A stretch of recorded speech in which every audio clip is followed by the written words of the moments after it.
Difficult times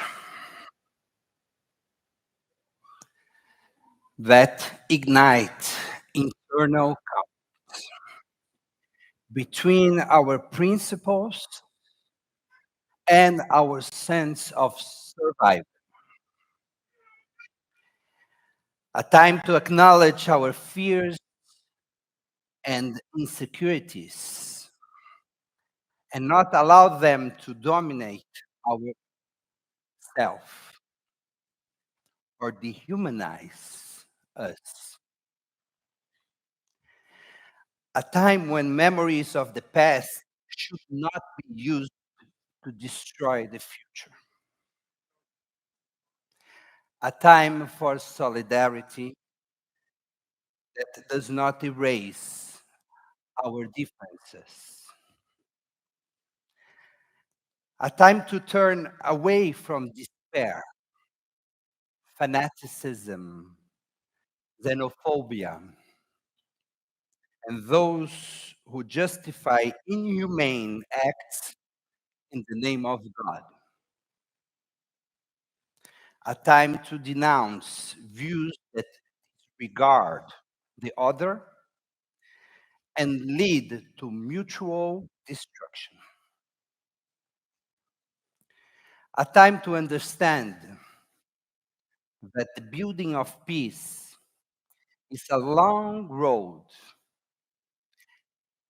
and cannot be delayed.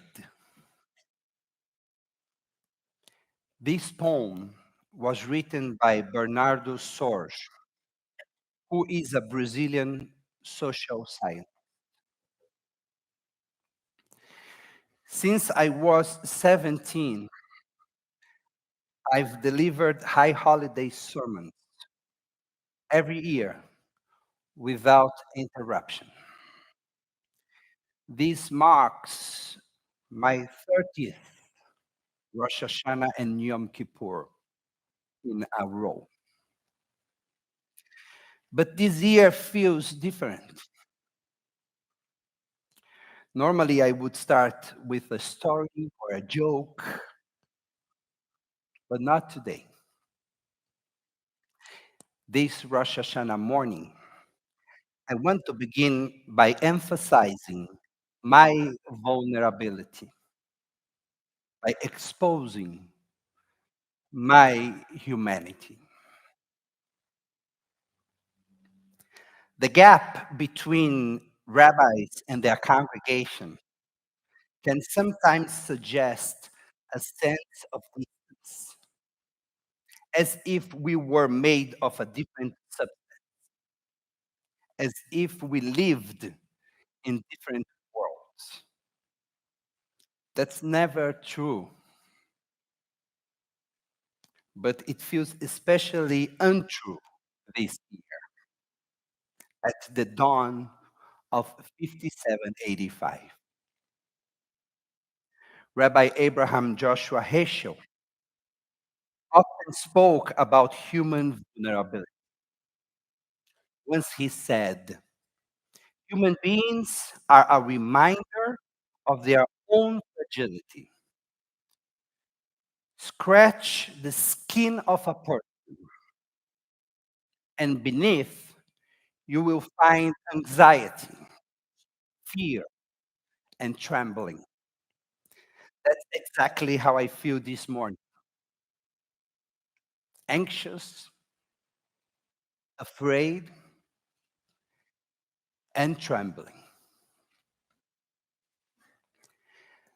This sermon stems from a shared trauma, one that we are all living through now.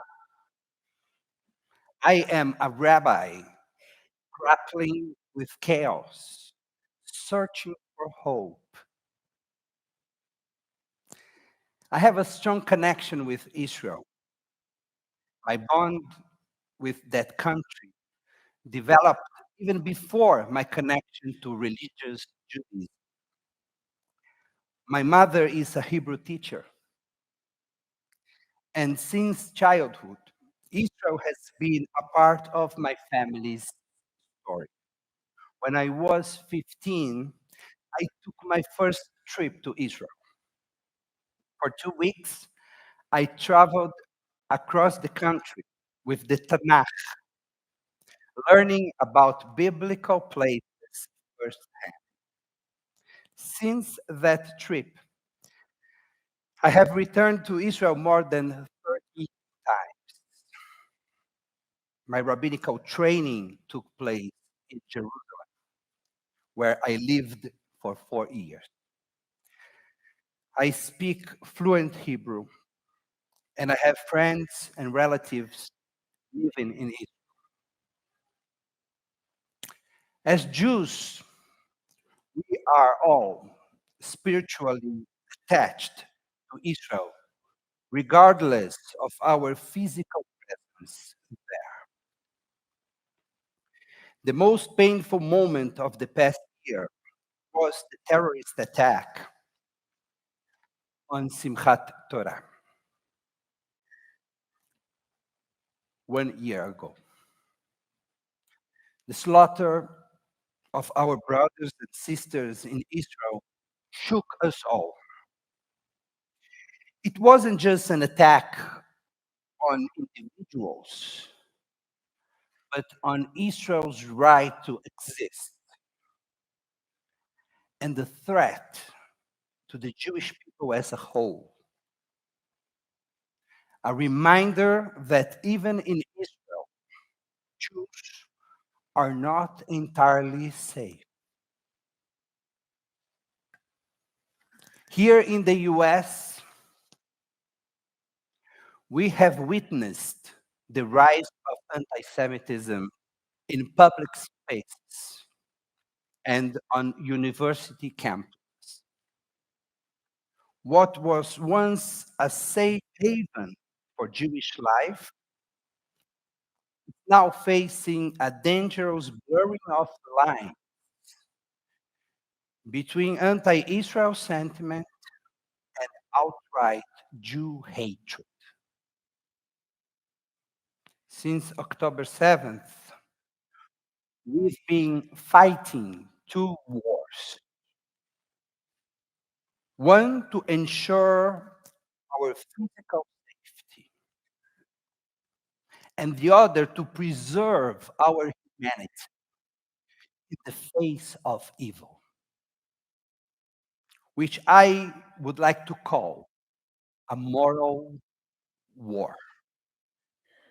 While the former has been fought on battlefields, in the political arena, on college campuses, in the media, and in international courts of law, the latter, the war to preserve our humanity, has been waged within our minds, hearts, and souls. The tools I have at my disposal to confront this moral war come from our Jewish wisdom. In my personal search for inspiration, I draw from ancient teachings, and I invite you to join me now on this journey. Judaism teaches that the survival of our moral integrity depends on our ability to hold fast to our humanity, even when confronted with evil. Israel is fighting its most legitimate war since its founding. And yet, the loss of innocent lives must remain a source of deep discomfort and pain. Jewish wisdom reminds us that our ethics must never be suspended. especially in the most challenging moments. Our tradition explains that we triumph only when we maintain our own humanity and the humanity of others. Biblical laws governing war emphasize the importance of maintaining a sense of morality and ethics. These Torah laws are designed to preserve human dignity, protect the vulnerable, and limit violence. Before engaging in battle, the Israelites were commanded to offer peace to their enemies. The Torah makes provisions to protect innocent civilians and non combatants during war. Women, children, and livestock were not to be harmed. The Torah forbids the destruction of trees and other resources during war, emphasizing that the goal of war should not be senseless destruction. The Torah also specifies that Israel is not to wage war against certain nations, teaching a respect for boundaries and agreements, even in times of conflict. According to the Torah vision, when war is inevitable, it must be conducted with strict ethical guidelines. During moments of great tension and danger, the Torah insists in justice, mercy, and a profound respect for life. By seeking peace in the first place, protecting the innocent, and limiting destruction, these laws aim to ensure that warfare does not erode the moral fabric of society.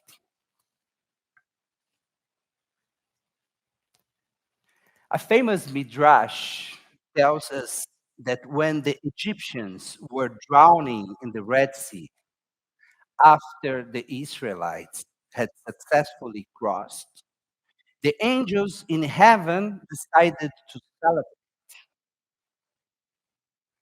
But God rebuked them, saying, "My children are drowning, and you want to rejoice?"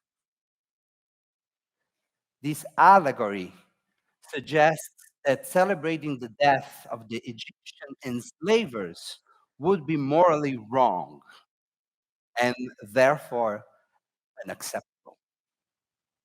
Nevertheless, according to the biblical narrative, the Israelites did celebrate their freedom after their liberation from Egypt. They sang and danced, and their song was immortalized in the Torah as Shirat Ayam, the song of the sea.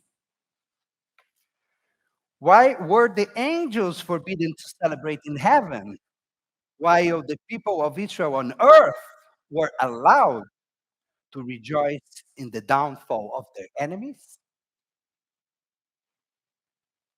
I would argue that while the angels sought to celebrate the enemy's suffering, the Israelites focused their celebration on their own survival and victory. In other words, the people were permitted to celebrate because they were rejoicing in their own deliverance, not in the death and destruction of others. Ancient Jewish beliefs go even further in their request for moral standards. There is a passage in the Torah in which Moses while still in the midst of the desert, tells the people of Israel the way they should behave after conquering Canaan. I find it very inspiring for the moment we Jews are facing. From that passage, I understand that the Torah is telling us to start caring about the future while still in the journey. Judaism teaches that we must decide the kind of society we want to live in after conflict, while wars are still being waged. If we determine today the kind of life we wish to have after war is over, we fight different. If we remember that there will be a day after, we approach conflict with a different mindset. Let's keep in mind that we will continue to live with others, both in Israel and elsewhere. We must also remember that we will continue to look in the mirror, and we want to be able to see a moral human being reflected back.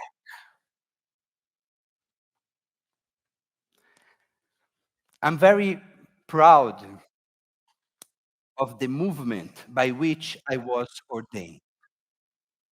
While the reform movement was initially created as an anti Zionist movement, and some ultra Orthodox groups still oppose the modern state of Israel, the conservative movement has been committed to Zionism from its very beginning. At the same time, the conservative movement had always believed in the importance of a Jewish state that is deeply rooted in the values of democracy and ethics. The Hewlett-East Rockaway Jewish Center, a flagship congregation of the conservative,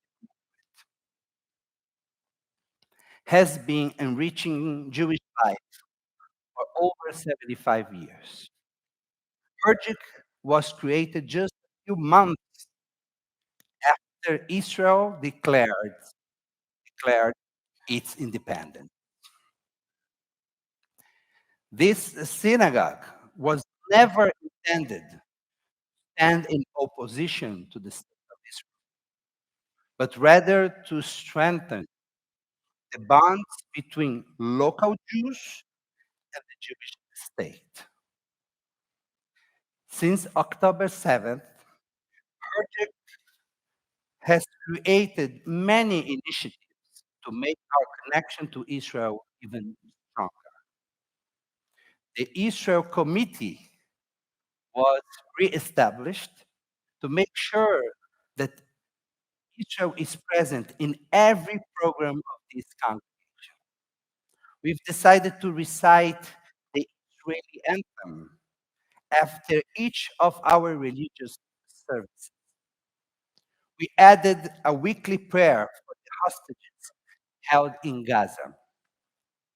And we've hired a young Israeli educator to bolster the teaching of Hebrew and Israeli society to our children and youth, among several other initiatives. At the same time, as the conservative movement it represents, this congregation is also anchored in the belief that its commitment extends beyond Israel. HERJC feels a responsibility to work toward a better world.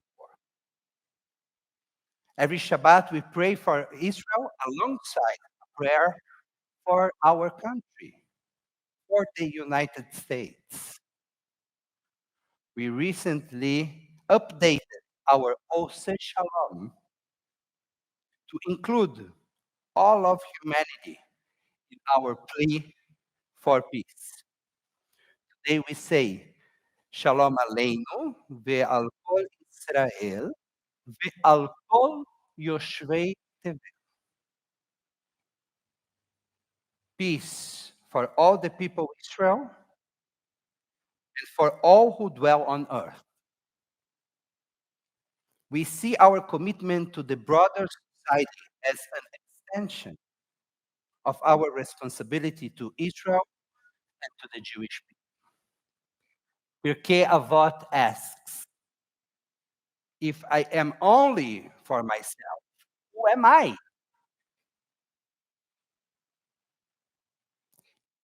אם אני לעצמי, מה אני? Jewish tradition sustains that our humanity depends on our capacity to feel for others. War can numb us to the suffering around us. And when we stop relating to others' pain, we lose our humanity. That, I believe, is war's greatest casualty.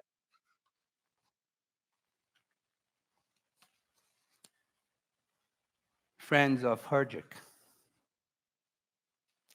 in a recent talk, Rabbi David Wolpe imagined a conversation with his distant ancestor about the challenges we face today. He says to his great, great, great, great, great grandfather, we are having a tough time at Harvard. But his ancestor, astonished, interrupts him. There are Jews in Harvard? Rabbi Wolpe continues, yes, but there is a lot of hatred of Israel. His ancestor, equally astonished, asks, there is an Israel?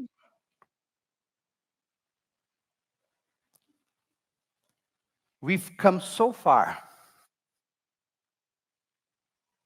and we should be proud of our accomplishments. But we must also remain steadfast in our determination. We will accept nothing less than a democratic, secure Israel and the right for Jews to be treated with dignity worldwide. To achieve this, we must resist the temptation of dehumanization, othering, preserving our humanity in the face of evil. Bernardo Sorge, the Brazilian social scientist, concludes the poem which I started my sermon with as follows. Because Rosh Hashanah renews our hope in the return of hostages, the end of war and terror, and the negotiations of a path to coexistence in peace and security with the Palestinian people, we give thanks. May this message of hope be deeply rooted in the ancient Jewish ethical values that sustain us through times of both physical and moral conflict.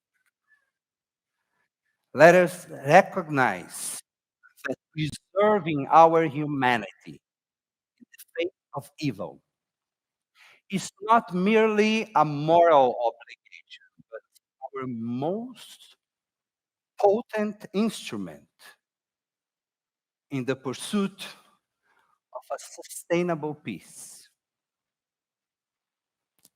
Shana Tova.